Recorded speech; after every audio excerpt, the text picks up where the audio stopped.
রাজধানীতে রাতভর জনতার হাতে আটক হয়েছে বেশ কিছু পেশাদার ছিনতাইকারী। একাধিক স্থানে অস্ত্রসহ আটক হয়েছেন ছিনতাইকারীদের একাধিক দল।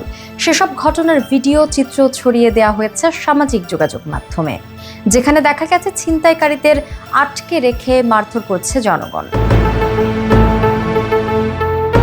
আটককৃতদের থেকে বিভিন্ন দেশীয় অস্ত্র জব্দ করে তাদের পুলিশের হাতে তুলে দিয়েছে জনতা। এছাড়াও রাজধানীর একাধিক স্থান থেকে কিছু সংখ্যক পেশাদার ছিনতাইকারীকে ধরতে সক্ষম হয়েছে পুলিশ। জানা গেছে, অপারেশন ডেভিল হান্টের অংশ হিসেবে এই অভিযান পরিচালিত হয়, যার আওতায় ধরা পড়েছে সব অপরাধীরা।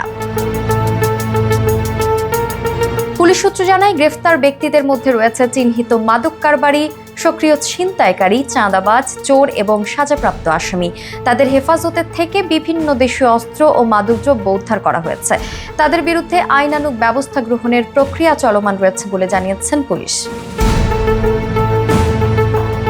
তবে পুলিশের বাইরেও রাজধানীর মোহাম্মদপুরের বিভিন্ন spot, Mirpur, Badda, Bailey road, Uttara, Manda green, model town সহ বেশ কিছু এলাকায় ধরা পড়ে জনগণের তোপের মুখে পড়া ছিনতাইকারীরা, সন্ত্রাসীরা। এ সময় তাদের মারধর করে পুলিশের হাতে সোপর্দ করা হয়। বিগত বেশ কিছুদিন ধরে তীব্র থেকে তীব্রতর হচ্ছে ছিনতাই, ডাকাতি ও সন্ত্রাসী কার্যক্রম। বিভিন্ন স্থানে ডাকাতি ও লুটপাটে অতিষ্ঠ হয়ে উঠছিল নগরবাসী। এমন পরিস্থিতিতে পুলিশের পক্ষ থেকে কঠোর অবস্থানের কথা জানানো হয়। অপরাধীদের গ্রেফতারে জনমনে তাই কিছুটা স্বস্তি ফিরছে।